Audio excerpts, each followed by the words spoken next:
Hello नमस्कार जय हिंद। जीतने वालों को मेरा सलाम और जीतेगा वही जो विश्वास करेगा। हिंदी साहित्य इतिहास के प्रश्नों को हम देख रहे हैं, व्याख्या के साथ देख रहे हैं। यकीन जानिए इस सीरीज़ के साथ आप अगर जुड़े हुए हैं तो आपका हिंदी साहित्य इतिहास बहुत तगड़ा हो जाएगा और परीक्षा के अंदर आपको यहाँ से बहुत मदद मिलने वाली है। हूबहू प्रश्न भी देखने को मिल सकते हैं। आज की कक्षा में पहला प्रश्न है क्या कि कबीरदास के काव्य में विद्यमान भावात्मक रहस्यवाद की झलक का क्या कारण है।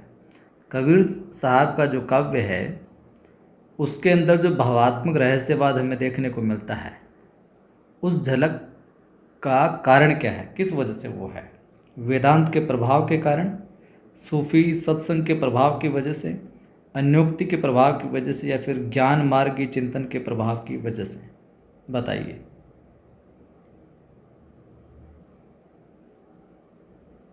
तो सही उत्तर हो जाएगा बी, सूफी सत्संग के प्रभाव की वजह से है। जो कबीरदास के काव्य में क्या है, भावात्मक रहस्यवाद देखने को मिलता है।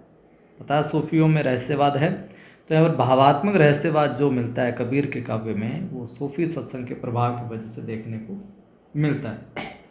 और कहा जाता है कि कबीरदास पर हिंदुओं के वेदांत क्या, हिंदुओं का तो क्या वेदांत, कबीरदास के ऊपर हिंदुओं का तो क्या वेदांत, वहीं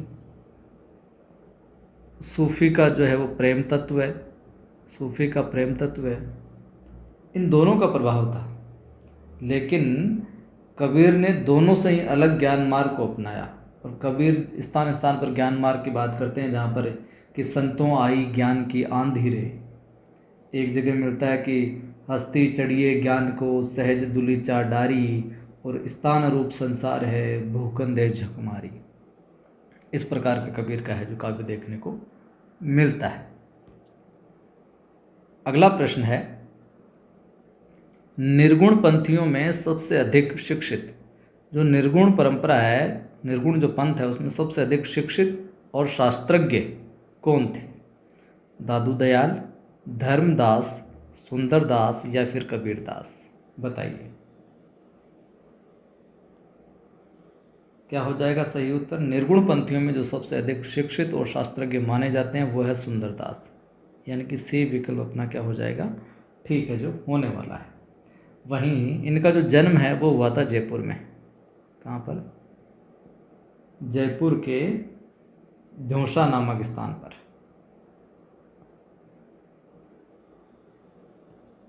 इनका जन्म है जो होता है सुंदरदास का, ठीक है। और सुंदरदास जो थे वो संत दादू दयाल के शिष्य थे, यानी इनके गुरु का नाम कौन, गुरु हो जाएंगे दादू दयाल, ठीक है। और अपनी कम उम्र में ये जो दीक्षा लेकर जो काशी चले गए थे, जहाँ पर इन्होंने संस्कृत का, हिंदी व्याकरण का, इस प्रकार का वेदांत का, इन सब का जो ज्ञान इन्होंने ग्रहण किया। और नाम के अनुरूप ये अत्यंत ही क्या सुंदर थे। ज्ञान समुद्र और सुंदर विलाप इनकी प्रमुख रचनाएं हैं। दोनों रचनाएं सुंदरदास की है, कई बार पूछी जाती है। एक तो ज्ञान समुद्र, ज्ञान समुद्र रचना कई बार परीक्षा में पूछी जाती है। इसके साथ ही सुंदर विलाप, सुंदर विलाप, ये दोनों रचनाएं किसकी है, सुंदरदास की रचनाएं हैं। आगे देखिए, अगला प्रश्न है, इनमें से संत कबीर से संबंधित कौन सा कथन सही नहीं है। यानी कि तीन जो कथन होंगे वो कबीर साहब से रिलेटेड होंगे, सही होंगे, और एक है जो नहीं होगा, वो बताना है। वे निर्गुण ब्रह्म के उपासक थे, वे कौन, कबीर। सत्संग और नाम स्मरण पर वे बहुत बल देते थे। वे माया को ईश्वर भक्ति में बाधक मानते थे, और विभिन्न तीर्थों के प्रति उनके मन में क्या थी, श्रद्धा थी। तो इन चारों विकल्पों में से वो विकल्प बताइए जो कबीर से रिलेटेड नहीं है, कबीर से संबंधित नहीं है कथन। तो यहाँ पर साथियों अपना उत्तर हो जाएगा डी। जो डी है, विभिन्न तीर्थों के प्रति उनके मन माफ करें, उनके मन में श्रद्धा थी, ये विकल्प यहाँ पर क्या है, ठीक नहीं है, गलत है।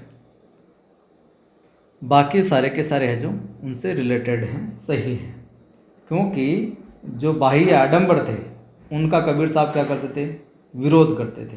और बाकी तीनों विकल्प यहाँ पर है जो ठीक हो जाएंगे, इसलिए यहाँ पर ये इसको असत्य बताया गया है, सही नहीं है ये कथन। अगला सवाल है और बहुत आसान सवाल है, सेकंड ग्रेड में फर्स्ट ग्रेड में कई बार पूछा गया है। कबीर को वाणी का डिक्टेटर किसने कहा? महावीर प्रसाद द्विवेदी ने, आचार्य रामचंद्र शुक्ल ने, हजारी प्रसाद द्विवेदी ने, या फिर डॉक्टर नगेंद्र ने? इस प्रश्न का उत्तर आप कमेंट करके बताइएगा। कबीर को वाणी का डिक्टेटर किसने कहा? हजारी प्रसाद, महावीर प्रसाद शुक्ल या डॉक्टर नगेंद्र? कबीर को वाणी का डिक्टेटर किसने कहा? ठीक है, ये आप बता देना वाणी का डिक्टेटर। साथ में मैं बता दूं, जो पंचमेल खींचड़ी इनकी जो लैंग्वेज है, पंचमेल खींचड़ी, ये तो कहा किसने? श्याम सुंदर दास ने। श्याम सुंदर दास। और जो सद्दूकड़ी भाषा है, ये कहने वाले थे रामचंद्र शुक्ल। ठीक है बात। इनकी रचनाओं में साखी, शब्द और रमेनी देखने को मिलती है, तो ये आप बताना वाणी का डिक्टेटर वाला। अगला प्रश्न है, ये प्रश्न भी कई बार परीक्षा में आया है।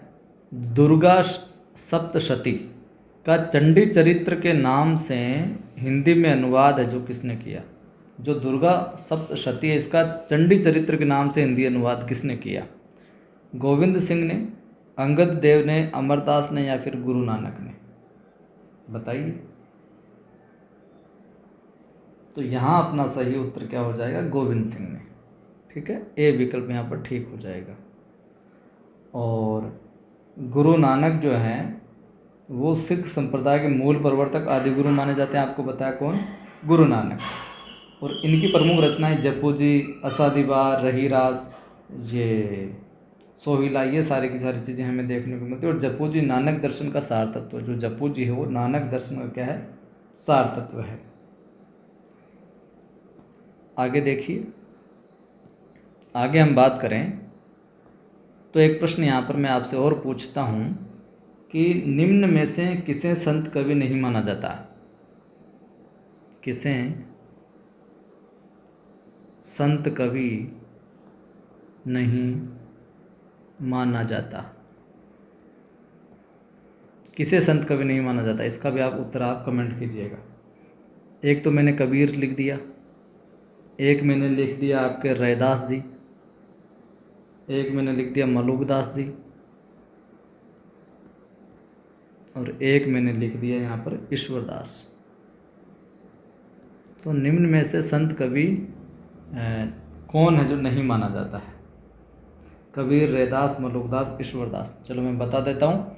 कबीर, मलुक और रैदास तो संत कवि हैं। ईश्वरदास है जो संत कवि कैटेगरी में नहीं आते, संत परंपरा में नहीं आते। तो संत कवि मात्र उन्हें कहा जाता है जो कि ज्ञानाश्रयी निर्गुण भक्ति शाखा से संबंध रखते हैं, वो है जो संत परंपरा के अंतर्गत देखे जाते हैं।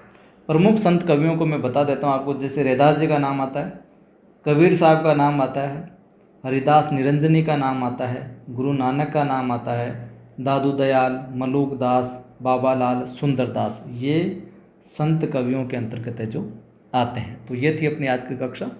लाइक कर दें, शेयर कर दें, और पहली बार जो जो देख रहा है सब्सक्राइब कर बेल आइकन क्लिक कर लें ताकि हर वीडियो की सूचना मिलती रहे।